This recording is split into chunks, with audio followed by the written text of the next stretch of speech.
Hello and welcome to the British Columbia Real Estate Association's housing market update for November 2022. Housing activity ticked slightly higher in October from September, but remained slow by historical standards.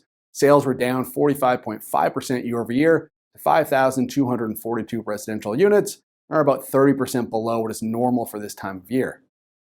Active listings were up 51.9% compared to near record low inventory levels from 1 year ago. While listings are up year over year, active listings have been essentially flat for 3 consecutive months and will likely continue to trend lower to the end of the year.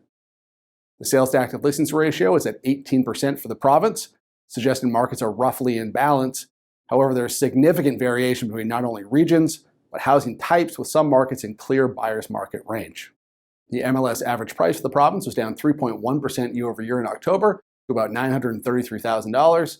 Although average prices have come down significantly from peak levels reached in February of this year, most markets have seen price levels flatten out on a month-over-month basis over the last 2 to 3 months.